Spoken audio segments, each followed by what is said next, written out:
Mom is alive for the time being. But, there are many hells and there are worse hells than this, but I am in one, and it's probably the worst that thus far I have been in. Because, as is typical for my family, the meeting to decide what's next for Mom with the palliative care nurse was nothing but another excuse for a civil war. And two of them didn't attend. There's six of us. I have for a long time despised my brother, and I guess I've only pretended not to for the last couple years, but I do again, and I always will.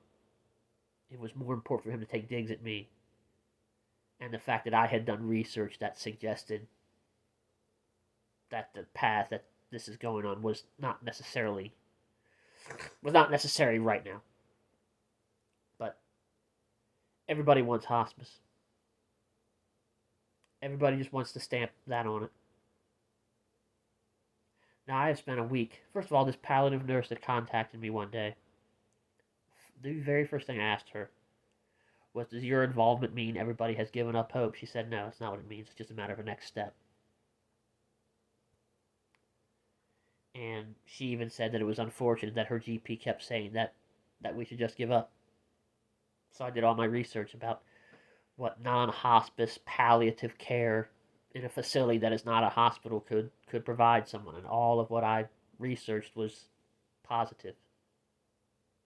That more people than not feel better, and a lot of people who experience the sort of hospital related delirium that Mom has suffered from, at least that seems to be obviously what she has suffered from. A lot of people recover to a great deal of their thought and mind power once they are outside of a hospital and cared for in a holistic approach involving all kinds of treatments, but continuing their treatment from the hospital in a quieter, comfortable, more welcoming, and home like setting.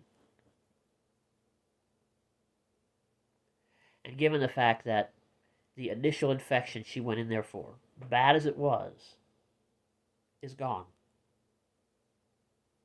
The very thing that made her sick, that sent her in there, is gone, according to the nurse today.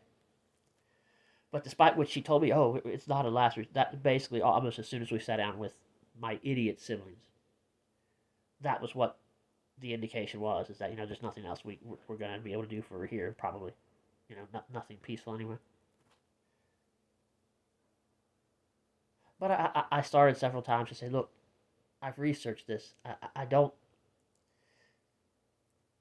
People can improve if they get palliative care instead of hospice, so long as they are getting the treatments that they were getting in the hospital. As long as the treatments do not outweigh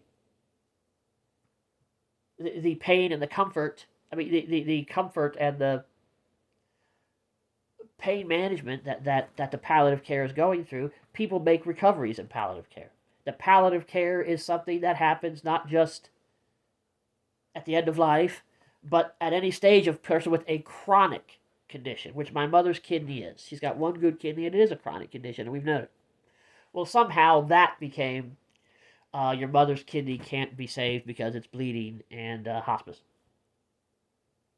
And my horrible, horrible older siblings basically were hearing nothing else. They know that I'm autistic. They know that I have a disability. They still, in essence, tell me to shut up and keep my place the way they did when I was fucking 7. They know I have a different passion. They know I see different things. They know I research, and all they do is say, "What, you're going to invent your own treatment now?" Just because I study an airplane doesn't mean I can fucking fly the goddamn thing. That's my Trump dick sucking brother comment there. This is when we're trying to decide how to help my very sick mother. They can't resist a jab. My oldest fat ass sister, type A, can't resist pointing out that I didn't go to the last meeting. This is exactly why. It's more important to ignore the fact that I have lived with Mom for 10 years. I have in the last year cooked many of her meals, literally lifted her legs into bed, pulled her straight in the way that she lays in that bed, and bid her good night with all the love that I could. Doesn't matter. My instincts don't matter. My research in palliative care versus hospice does not matter. No, just we don't want her to go through anything like that's painful, and we consider anything that would be left over just painful. So no, we're not going to do it. Doesn't matter that there is, at least was, a way to continue to get treatments while being pain managed in a facility that is less stressful to delirium than a hospital.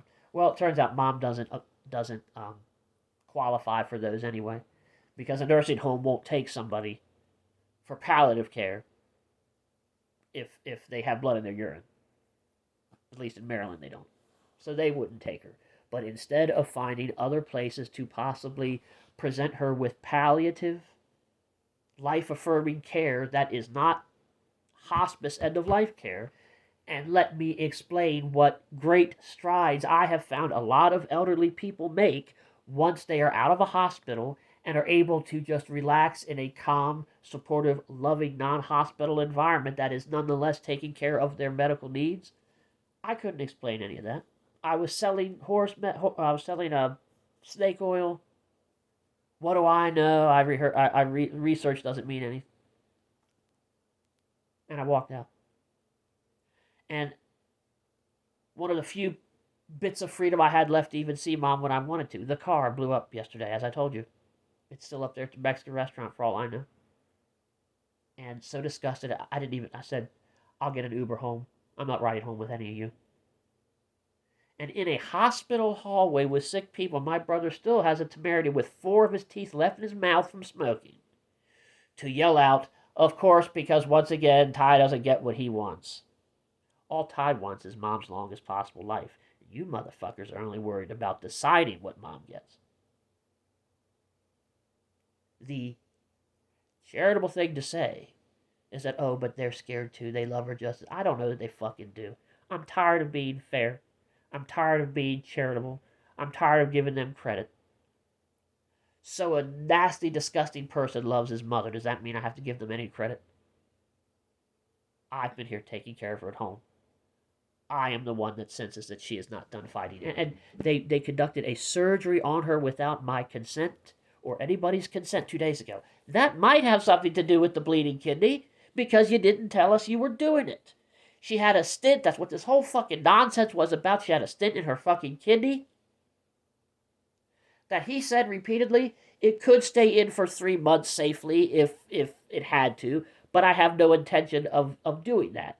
No, but he did say multiple times he was going to wait until she was stronger, but no, let's just take it out and not tell anybody that we're doing it and replacing it with a new one. Why replace it if it's good for 3 months? That was a surgery that we were not told about. Presumably because, what, she was lucid that morning enough to sign her own paper? Well, they already know that she's back and forth on how lucid she is. I had to personally consent for the last surgery because I was the only one that could be reached. And yet suddenly she can consent to this one. You think that's got anything to do with the bleeding kidney? Because her infection is clear. The 2 reasons they say, well, she's done hospice are there's blood in her urine, she's got a bad kidney that, if it were any worse, it would need dialysis, and she's not very motivated. Those are why the nurses want to put her away. That's why my loathsome oldest siblings want to put her away.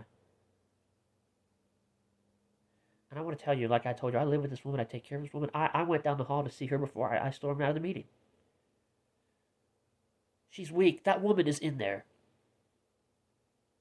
And does she not deserve a chance to both be comfortable outside of a hospital for the first time in 3 weeks tomorrow?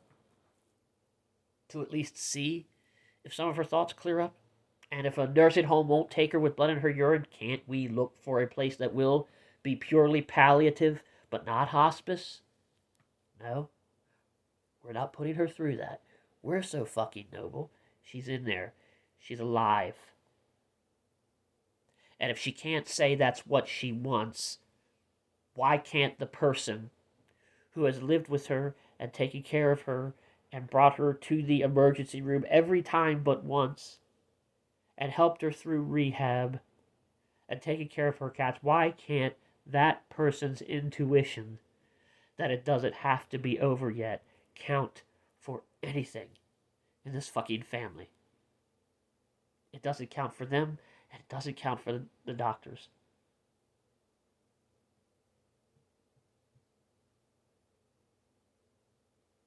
The reason she went in is gone. But she's not motivated enough to get out of the chair to get stronger, and she has a bloody kidney that we can't get to stop with very low. Her kidney function improved last week when she first got this stupid surgery with a stent. Her function improved, and at some point along the way, it stopped and went down and got worse than it was than when she was in the hospital. And now it's, oh well, dialysis, and dialysis is painful, so no.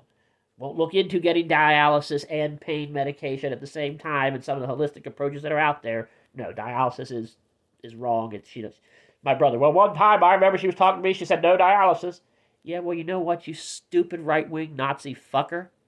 She has told me plenty of times in the 10 years I have lived with her, you have to stay healthy because you're my caregiver. You're the one on my team. You're the one that helps me with everything. And she was lucid when she said it. But my hearsay doesn't count, but the hearsay of him, the hearsay of her counts. It's over. And I literally had to pay $50 to get an Uber for the first time in my life to get home today because I was so disgusted by the stench of that bitch that is my oldest sibling.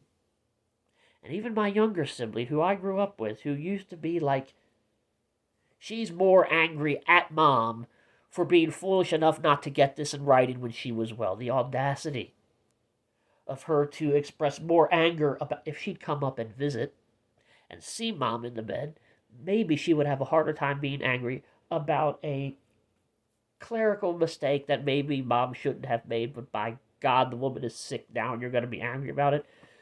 This is a horrible timeline for this family.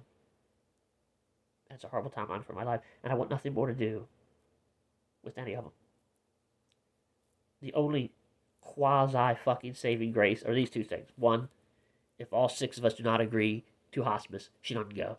Because she doesn't have a signed thing that gives a power of attorney to one person, we all 6 have to agree. Bad thing is, if I decide, no, she's not going to hospice, she has to stay in the hospital.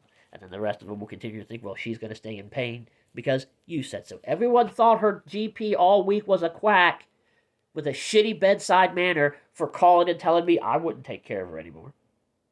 And almost as soon as our asses hit the chairs, that's where everybody was in agreement with, except me. I was bowled over by how quickly all of that fucking changed. The other saving grace is the nurses admitting that although it's not an everyday occurrence, sometimes a patient in hospice, outside of a hospital, can regain enough of their cognitive functioning from getting better sleep and being in a quiet environment to then decide, you know what, I don't want to be in hospice, or I want somebody to try something harder, or you know what, maybe I changed my mind and I do want to try dialysis. Yeah, it's not a daily thing, but it has happened. And they assess you in hospice if you last for 6 months. Every 6 months they assess you and they say, you know, is she still in bad enough shape to be considered hospice, or is it now more of a nursing home or hospital thing again? Now, Mom doesn't want to keep going back to hospitals, and I don't blame her, but the fact of the matter is, on occasion, people regain enough of their thought in hospice to say, you know what, I want to reassess being here. I didn't make the choice to be here, but I want to appoint a power of attorney, and I don't want to be in hospice yet. I'm not done fighting. Maybe dialysis isn't so bad if it'll help. I'm not saying Mom would decide that. I'm just saying that on occasion, if someone is in hospice, some of the treatments they can still get, some of the treatments they do not. But as a result, sometimes their brain functioning comes back and they make a different decision. That's the only other saving grace. But it's not much of one. I said it already. When her story is done, mine's done. You take that how you want. But if I can't find a completely different life under possibly assumed name because I want nothing more to do with this last name because my brother shares it, I don't know what else to tell you. There is fight in that woman. She recognizes me. And it's not my fault the nurses don't see it. It's not my fault my oldest sister doesn't see it. It's not my fault. I'm tired of it. I'm tired of it. And I'm sitting through it all alone. And I would rather live in the gutter with somebody at this point than live in this house seeing nobody all day, every day. Christ, enough already.